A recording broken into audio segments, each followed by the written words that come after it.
स्वप्न मोठी पण परिस्थिती मर्यादित. संघर्षातून वाट काढत रुपेरी पडद्यावर स्वतःची ओळख निर्माण करणारी एक अवलिया. आज आपण जाणून घेणार आहोत अशाच एका प्रेरणादायी प्रवासाबद्दल. नमस्कार, मी गणेश.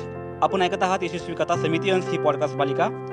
या मालिकेत आपण विद्यार्थी सहाय्यक समितीच्या माजी विद्यार्थ्यांच्या प्रेरणादायी प्रवासाबद्दल आपण जाणून घेत आहोत. आज आपल्यासोबत आहेत समितीचे माजी विद्यार्थी, अभिनेते, लेखक आणि विविध चित्रपटांमध्ये उल्लेखनीय भूमिका साकारणारे विठ्ठल काळे. विठ्ठल काळे यांनी बापलोक, घर बंदूक बिर्याणी यांसारख्या चित्रपटांमध्ये तसेच विविध लघुपटांमध्ये काम करत अभिनय क्षेत्रात आपली एक स्वतःची वेगळी ओळख निर्माण केली आहे. लेखन आणि अभिनय या दोन्ही माध्यमातून त्यांनी समाजातील वास्तव आणि भावना प्रभावीपणे मांडल्या आहेत. समितीमधील त्यांच्या प्रवासाने त्यांच्या जडणघडणीत एक महत्त्वाची भूमिका बजावली आहे. दादा नमस्कार. नमस्कार. नमस्कार. विद्यार्थी सहाय्यक समितीचे तुम्ही माझे विद्यार्थी आहात. तुमचा प्रवास नेमकं समितीत कुठून सुरू झाला आणि त्या काळातले तुमचं दैनंदिन जीवन आणि तुमचा अनुभव कसा होता? पहिली तर गोष्ट मी आभारी आहे सगळ्यांचा की तुम्ही मला हे व्यासपीठ उपलब्ध करून दिलं, समितीबद्दल बोलायची संधी दिलेली आहे. समितीमध्ये मी खरं तर तशा अर्थाने दुर्दैवी म्हणावं लागेल, कारण की खूप कमी काळ मी समितीमध्ये राहिलो. 1.5 वर्षांचा कालावधीमध्ये मी समितीमध्ये होतो. 2009 सेकंड सेमिस्टर म्हणजे दिवाळीपासून ते 9, 10 आणि 11 असं 1.5 वर्षाचा कालावधीमध्ये मी होतो तिथं. तर दैनंदिन म्हणाल तर मग तिथले कमवा आणि शिका, रोज 4 आठवड्यातलं 4 तास काम, रविवारचं काम, योगा, या सगळ्या गोष्टी प्रेरणा देणाऱ्या होत्या आणि आयुष्यभर एक शिस्त लागेल अशा त्या गोष्टी होत्या. शिकायला मिळालं समितीमुळे. त्या काळात नेमकं कोणत्या अडचणी होत्या बुवा आणि त्यांचा सामना तुम्हाला खूप करावा लागला असं काही? जनरली जे सर्वसामान्य ग्रामीण भागातून आलेल्या मुलांना ज्या अडचणी असतात त्याच अडचणी माझ्या समोर होत्या, किंबहुना त्याच्यापेक्षा थोड्याशा जास्त होत्या. कारण की मी ज्या क्षेत्रामध्ये करिअर करू इच्छित होतो तिथं जरा थोडंसं म्हणजे दडपण तसं कोणी आणत नाही, पण आपण ग्रामीण भागातले असल्यामुळं आपण स्वतःच दडपण घेतो किंवा न्यूनगंड जो असतो तो जरा मोठा असतो आपल्याकडे.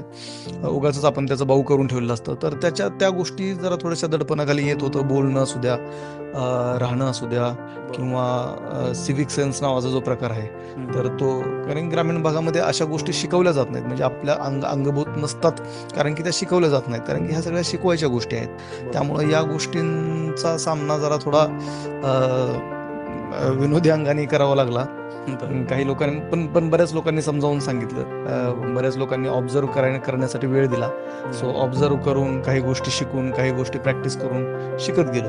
पण ज्या सर्वसामान्य कुटुंबातून येऊन ज्या काही ग्रामीण भागातल्या मुलांना येतात अडचणी, त्याच अडचणी मला आल्या होत्या. बरोबर. अतिशय महत्त्वाचे मुद्दे मांडलेत. पण ह्याच्यामध्ये त्या काळात तुम्हाला ज्या अडचणी आल्या ना, त्यात तुम्ही संघर्ष करत पुढे वाट काढली, पण तुम्हाला आतून कसं घडवलं? त्या संघर्षात तुम्ही स्वतःला कसं बाहेर काढलं की बाबा ज्या अडचणी होत्या? एक तर काय आहे की आता आपण ग्रामीण भाग, आपण घर सोडलं म्हणजे काहीतरी गाठण्यासाठी घर सोडलेलं असतं. बरोबर. आणि 90% लोक घर सोडणारी हातात काहीतरी मिळाल्याशिवाय माघारी जात नाहीत. बरोबर. सो आपण त्यामध्ये होतो आणि मी पण ठरवलेलंच होतं की हातात आपल्या काहीतरी मिळाल्याशिवाय, किंवा आपण काहीतरी म्हणण्यापेक्षा आपण जे ठरवलेलं आहे, जे काही करायचं आहे ते मिळाल्याशिवाय आपण परतायचंच नाही. बरोबर. या उद्देशाने. त्यामुळं युटर्न नसल्यामुळं जे काय असेल ते समोर रस्ताच असेल, त्यामुळं तो डोंगर असला काय, नदी असला काय, जंगल असलं काय, ते कापत चालायचं पुढं आणि आपलं ध्येय गाठायचं. मग अंधार असो किंवा प्रखर ऊन असो. बरोबर. एकदा ध्येय निश्चिती झाली की मग चालायचं, मग मागं हटायचं. या उद्देशानं मग जे येईल ते. मग एकदा ध्येय निश्चिती झाली की मग पैसे नसणं, गरिबी असणं, किंवा शिक्षणासाठी इतर सोयी सुविधा उपलब्ध नसणं, ह्या गोष्टी दुय्यम राहतात एकदा आपलं ध्येय ठरले. बरोबर. पण गावाकडून शहरात माणूस शिकायला येतो विद्यार्थी आणि इथे येऊन अभिनय क्षेत्रात पाऊल ठेवतो, हे खूप कठीण होतं का? खूपच कठीण. म्हणजे मला पहिल्यांदा, मी जर हा इंटरव्ह्यू तुम्ही 4-5 वर्षापूर्वी घेतला असता तर मी एवढं कठीण म्हणलं नसतो. परंतु आत्ता ज्या पद्धतीने मी इथपर्यंत पोचलो आहे आणि इथून ज्यावेळेस मागं वळून बघतो त्यावेळेस असं वाटतं की आपण एवढं कसं काय करू शकलो. म्हणजे ही अशक्य गोष्ट, म्हणजे अचाट आणि अशक्य आणि राक्षसी गोष्ट आहे ही. ग्रामीण भागातलं कोणीतरी येऊन इथं महत्वाची रोल करणं, चित्रपटामध्ये काम करणं ही वेगळी गोष्ट आहे. हाऊस म्हणून किंवा मज्जा म्हणून चित्रपटामध्ये काम करणं ही वेगळी गोष्ट आहे. पण करिअर करणं ग्रामीण भागातल्या मुलांनी येऊन आणि सातत्याने कामं मिळत राहणं, त्याच्यावरती आपली रोजीरोटी कमवणं, ही खूप मोठी गोष्ट आहे. म्हणजे वर्षाला एखादा चित्रपट किंवा 2 वर्षातनं एखादा चित्रपट केला तरी तो अभिनेताच, तरी तो चित्रपटामध्ये काम करतो, असंच बाहेर शिक्का असतो त्याच्यावरती. आणि स्वतःचं पोट कुटुंब त्याच्यावरती आहे, तोही अभिनेताच असतो. पण स्वतःचं करिअर म्हणून आपली आवडीचीच गोष्ट निवडणं आणि त्यामध्ये पैसे कमवणं ही खूप जिकिरीची आणि खूप मोठी गोष्ट आहे. तर ती साध्य करता आली मला, याचं मला म्हणजे मी सुदैवी आहे. बरोबर. पण नेमकं आता तुम्ही बघा, तुम्ही म्हणजे अमिताभ बच्चन पासून नागराज सरांपासून तुम्ही अनेक लोकांसोबत तुम्ही काम केलंय. म्हणजे बापलोक असेल किंवा बंदूक बिर्याणी असेल, या सगळ्या प्रोजेक्टमध्ये काम करायचा नेमका अनुभव कसा होता तुमचा? आता प्रत्येक प्रोजेक्टनुसार अनुभव वेगवेगळा होता. झुंडमध्ये म्हणाल बच्चन साहेबांबरोबर, तर निव्वळ मला बच्चन साहेबांबरोबर काम करायचं होतं म्हणून ती फिल्म केली होती. त्यात मला खूप असा मोठा रोल नव्हता, पण बच्चन साहेबांबरोबर एकदा तरी काम करायचं असं मी ठरवलेलंच होतं. सो ते योगायोगाने ते संधी आपलं नागराज मंजुळे सरांकडून मिळाली आणि मी त्या फिल्ममध्ये छोटासा अगदी रोल केला आहे. आता दुसरं म्हणाल घर बंदूक बिर्याणी आपलं बापलोक. तर बापलोक ही फिल्म मी स्वतः लिहिलेली आहे. ती स्वतःला संधी देण्यासाठीच स्वतः फिल्म लिहिलेली फिल्म आहे ती. आणि मला खूप मजा आली, खूप शिकायला मिळालं, खूप अनुभव आले चांगले. आणि इंडस्ट्री काय आहे, म्हणजे अभिनेत्यांना जी इंडस्ट्री वाटायला येत नाही ती इंडस्ट्री माझ्या वाट्याला आली. किंवा चित्रपटसृष्टी आतमध्ये डीपमध्ये आणखीन खूप खोलामध्ये व्यवसाय काय असतो, चित्रपट थिएटरला लावण्याची काय प्रोसेस आहे, डिस्ट्रीब्युशनची काय प्रोसेस आहे, चित्रपट कसे वर्क होतात किंवा कसे चालवले जातात, कसे चालवले जात नाहीत, या सगळ्या गोष्टी मला शिकायला मिळाल्या बापलोकमुळं.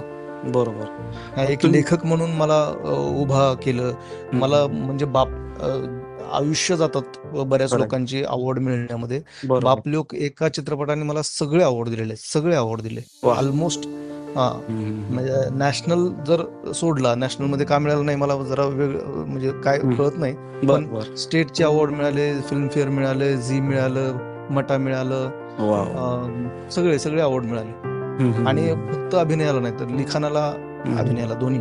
किती भारी. वा वा. एवढा मोठा सुंदर अनुभव. हे सगळं करत असताना तुम्ही नेमकं अभिनय आणि लेखन या दोन्ही गोष्टी तुम्ही कशा बॅलन्स करता?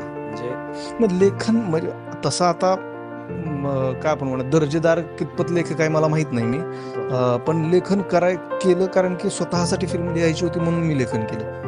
त्याचे काही कुठं वर्ग घेतले नाहीत मी किंवा क्लासेस अटेंड केलेले नाहीत किंवा कुठं कुणाकडे दाखवलं पण नाही की मी असं लिहिलेलं आहे, काय वाटते. मी फक्त लिहिलं आणि ते मकरंद माने जे आहेत दिग्दर्शक, तर त्यांनी ते व्यवस्थित सगळं जमवून आणलं. कारण की पहिलाच प्रयत्न म्हणल्यावर थोडंफार राहिलेलं, थोडंफार विस्कळीत असणार आहे सगळं, तर त्यांनी ते जुळवून आणलं आणि त्याची फिल्म झाली.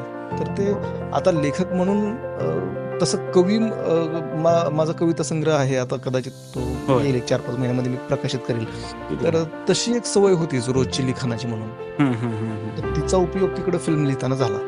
बरोबर. आता समितीच्या प्रभावामध्ये, आता समितीतलं जे तुमचं जीवन होतं त्याच्यात तुमच्या कलेवर आणि तुमच्या विचारावर त्याचा कसा परिणाम केला, किंवा समितीतले असे कुठले मूल्य आहेत, संस्कार आहेत तुमचे, ते आजही तुमच्यासोबत आहेत बाबा? आजही समितीचं मूल्य म्हणजे पुणेरी माणसांना कसं टॅकल करायचं हे मला समितीनं शिकवलं. सगळ्यात महत्वाचं.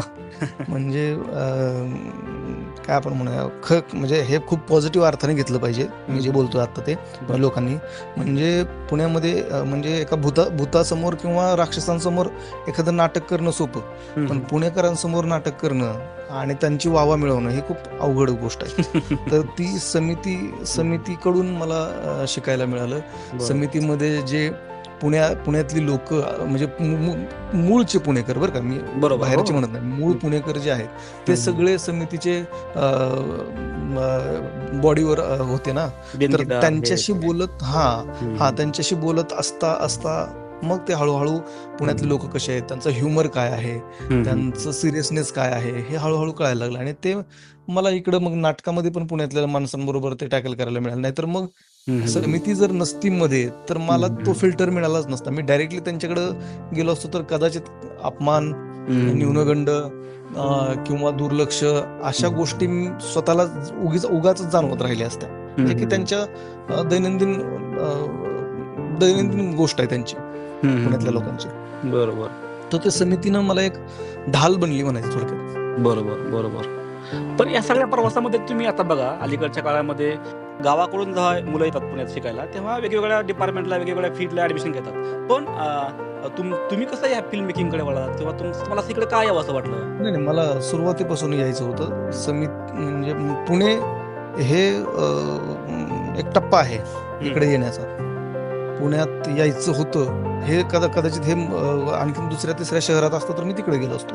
बरोबर. मला अभिनय करायचा होता हे मी आधीपासूनच ठरवलेलं होतं. सो ही वाटेवर आलेली काय म्हणूया स्टॉप आहेत, बरोबर, थांबे आहेत. त्यामुळे इथं आलोय आणि शिकलो असं नाही. मला सुरुवातीचं कारण की मी सोलापूरमध्ये असताना युथ फेस्टिवल केलेलं आहे, कॉलेजमध्ये नाटकांमध्ये भाग घेतलेला आहे. कारण की तेच करायचं होतं आणि मग ते कुठं चांगलं मिळतं तर पुण्यात. बरोबर, पुण्यात गेलो. आता कुठं चांगलं मिळतं तर मुंबईत आलो. असं बरोबर प्रवास होत आला. पण आता अलीकडच्या काळात म्हणजे सैराट, फॅन्ड्री किंवा बाकी वेगवेगळे फिल्म आले, त्याच्यानंतर असं काही वाढलं का हे सगळ्या फिल्म मेकिंग मधले, म्हणजे लोकांचा इंटरेस्ट वाढला? हो, फिल्म मेकिंग काय आहे की आपल्याला फिल्म मेकिंग खरं तर ट्रोल करणारे जे लोक आहेत ते खूप इझिली ट्रोल करतात. पण कदाचित त्यांना माहीत नसणार आहे की काही लाखो लोकांचं पोट आहे या इंडस्ट्रीवरती. इंडस्ट्री आत्ता खूप तुफान वेगानं वाढलेली आहे. OTT आल्यानंतर तर खूप वाढलेले आहे. तुमचे म्हणजे यूट्यूब चॅनल असू द्या, यूट्यूबवर चित्रपट आता रिलीज करतात आहे. यूट्यूब तर ह्यूज मोठा आहे ते प्लॅटफॉर्म. बाकी ॲमेझॉन आहे, बाकी चॅनल्स वेगवेगळे आलेले आहेत. तर या सगळ्या गोष्टींमुळं संधी खूप वाढलेली आहे आणि लोकांची संख्याही खूप वाढलेली आहे आणि कंटेंटही खूप वाढलेला आहे. त्यामुळे याच्यावरती खरं तर टीका करणाऱ्यांनी खूप बुद्धी आपली जागेवर ठेवून टीका केली पाहिजे. बरोबर. कारण की खूप लोकांची व्यवसाय झालेला आहे आता हा. आता शेवटचा प्रश्न, आता अभिनय क्षेत्रात येऊ इच्छिणाऱ्या तरुणांना तुमचा सल्ला काय असेल, आणि संघर्षाच्या काळात स्वतःवर विश्वास कसा टिकवावा त्या काळामध्ये, जे तुम्ही केलात, तुम्ही सगळं हे अनुभवलात? सल्ला म्हणता येणार नाही कारण की त्या पदापर्यंत आणखीन पोहोचलो नाही मी. आपण मत माझं मांडू शकतो, नवीन येणाऱ्यांना बद्दल काय माझं मत आहे. तर मार्ग तुमचा काही का असे ना, कसा का असे ना, पण तुमचं ध्येय फिक्स पाहिजे.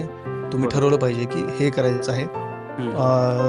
नैतिकता न सोडता कुठल्याही क्षेत्रातली आपल्या किंवा आपल्या प्रवासातली नैतिकता कुठलीही न सोडता तुम्ही प्रवास केला पाहिजे. मग तुम्ही कसाही प्रवास करा.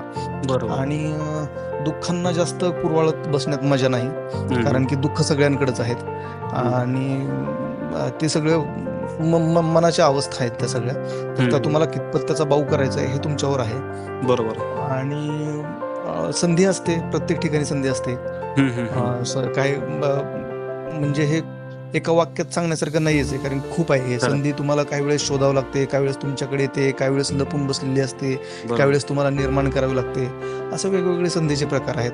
तर प्रत्येकाने यावं. बाकी वाचन खूप मोठ्या प्रमाणात केलं पाहिजे, फिल्म बघणं खूप मोठ्या प्रमाणात केलं पाहिजे, नाटक खूप मोठ्या प्रमाणात केलं पाहिजे आणि गर्दीत असून एकटं राहायला शिकलं पाहिजे. पण एकटं राहिल्यामुळे माणूस घाणं नाही झालं पाहिजे, म्हणजे समाजाचा तिटकारा नाही आला पाहिजे एकटं राहण्यानं. बरोबर. या सगळ्या गोष्टी आहेत ज्या तुम्हाला रीच करू शकतात अभिनयामध्ये. अगदी अगदी अगदी. दादा धन्यवाद. तुमचा प्रवास खूप अभिमानास्पद आणि प्रेरणादायक होता. संघर्षातून स्वतःची ओळख निर्माण करत कलेच्या माध्यमातून समाजाशी जोडलेलं तुमचं काम अनेकांसाठी प्रेरणादायी ठरणार आहे. आपला वेळ दिल्याबद्दल मनपूर्वक धन्यवाद. श्रोत्यांनो, धन्यवाद. ही होती यशस्वी कथा समिती अंश या पॉडकास्ट मालिकेतील आणखी एक खास भेट. अशाच प्रेरणादायी कथा ऐकण्यासाठी आम्हाला फॉलो करा. धन्यवाद. धन्यवाद. धन्यवाद.